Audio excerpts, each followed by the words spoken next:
RTC కార్మికులు సమ్మెకు పిలుపునిచ్చిన నేపథ్యంలో కుషాయిగూడ బస్ డిపోలో ఆర్టీసీ బస్సులు ఎక్కడికక్కడ నిలిచిపోయాయి. సుమారు 160 బస్సులు డిపోకు పరిమితమయ్యాయి.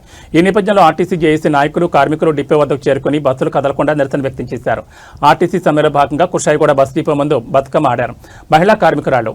అధికారులు ప్రైవేట్ డ్రైవర్ సహాయంతో ఓ బస్సును బయటకు పంపించడంతో కొద్దిసేపు ఉద్రిక్తత చోటు చేసుకుంది. పెద్ద ఎత్తున ఆర్టీసీ కార్మికులు డిపో ముందు బైఠాయించి ధర్నాకు దిగారు. ఈ సందర్భంగా ఎలాంటి అవాంఛనీయ సంఘటనలు చోటు చేసుకోకుండా పోలీసులు పటిష్ట బందోబస్తు ఏర్పాటు చేశారు. తెలంగాణ ఆర్టీసీ కార్మికులు చేసిన సమ్మె 100% న్యాయబద్ధం, చట్టబద్ధం. ప్రభుత్వం స్పందించాల్సిన అవసరం ఉన్నది. వీళ్ళు సమ్మె నోటీస్ ఇచ్చారు. గతంలో కూడా సమ్మె నోటీస్ ఇచ్చినప్పుడు రవాణా మంత్రి గారు మీటింగ్ పెట్టి మీరు సమ్మెలో పోవద్దు, మీరందరూ కూడా మా మనుషులే, మేము తప్పనిసరిగా పరిష్కారం చేస్తామంటే ఆ రోజు చెప్పినటువంటి సమ్మెను విరమించుకోవడం జరిగింది.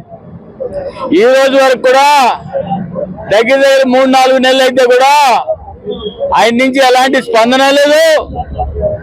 ఇక్కడ యాజమాన్యాల దగ్గర దౌర్జన్యం పెరిగింది, హెరాస్మెంట్ పెరిగింది. ఇది చెప్పుకోవడానికి ఎవరు లేరు. మరోసారి సమ్మె నోటీస్ ఇచ్చారు, జేఏసీకి ఏర్పడ్డారు. ప్రభుత్వం కానీ యాజమాన్యం కానీ ఏమనుకుంటున్నారంటే మన దగ్గర యూనియన్స్ లేవు కదా, మందే ఇష్ట రాజ్యం, నేనే రాజు, నేనే మంత్రిని యాజమాన్యం అనుకుంటుంది. యాజమాన్యానికి నేను ఒకటే చెప్పదలుచుకున్నా.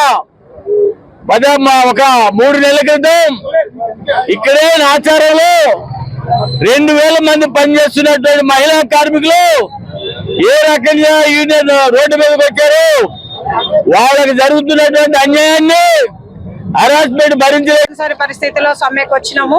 మాకు ముందు హామీ ఇచ్చినటువంటి ముఖ్యమంత్రి గారు వారు మరి మాకు ప్రభుత్వంలో విలీనం చేస్తామని, మీకు ఇవ్వవలసిన బకాయిలన్నీ చెల్లిస్తామని ఆర్టీసీ వాళ్ళకు మాట ఇచ్చిండు.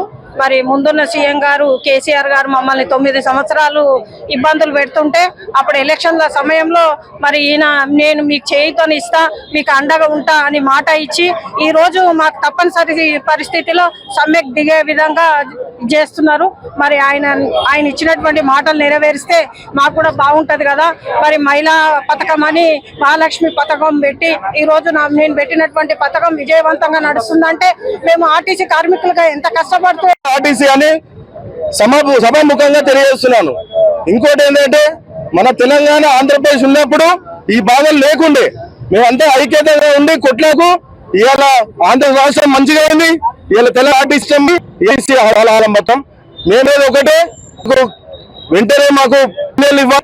2020 నుంచి 25 వరకు టీఆర్సీలు ఇవ్వాలి. అలాగే 2017 నుంచి రిటైర్ అయిన వారా చెప్పు అరిగా తిరుగుతున్నారు. అది చాలా బాధాకరం. మేమంటే డ్యూటీలు చేస్తున్నాం, వాళ్ళకి ఏం సోర్స్ ఉండవు. అలాగే వాళ్ళ కనీస పెన్షన్ 10 ఇస్తే బాగుంటుందని మా టీజీఎస్ స్టార్టింగ్ నుంచే సంకల్పం. అలాగే 2030 మేము కేసీఆర్ రావాలి, కేసీఆర్ ప్రభుత్వాన్ని మాట ఇచ్చిన దాన్ని నిలబెట్టుకోమని కోరుతున్నాం తప్ప మాకు ఈ సమ్మె గురించి అతనే సమ్మెకు తోలినట్టుగా అనిపిస్తుంది. ఎందుకంటే గవర్నమెంట్ లో విలీనం చేస్తా అన్నది మేనిఫెస్టోలో పెట్టారు. దాన్ని ఫస్ట్ విలీనం చేయాలి. అందులో సంఘాలకు మద్దతు పలికి ఎలక్షన్లు కూడా జరిపిస్తా అని మాట ఇచ్చాడు. ఇప్పుడు సంఘాలు లేక కూడా చాలా ప్రబలంలో పడుతుంది ఆర్టీసీ. సంఘాలను కూడా ముందుకు తీసుకురావాలని జేఏసీకి పిలిచి జేఏసీని ఏర్పాటు చేసిన చర్చలు జరపాలని, తొందరగా మా యొక్క చర్చలను సఫలం చేయాలని కోరుతున్నాం. ఆర్టీసీ కార్మికులు సమ్మెకు వెళ్తున్నారంటే కారణం ఈ రేవంత్ రెడ్డి గారి యొక్క ప్రభుత్వం.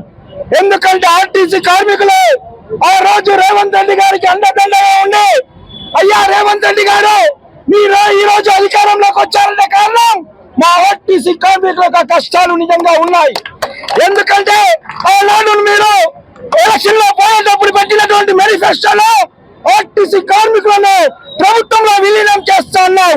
ఆర్టీసీ కార్మికులకు ఏవైతే బకాయిలు ఉన్నాయో ఆ బకాయిలన్నీ కూడా నేను ప్రభుత్వంలోకి రాగానే వెంటనే చెల్లిస్తానని మాట ఇచ్చినావు.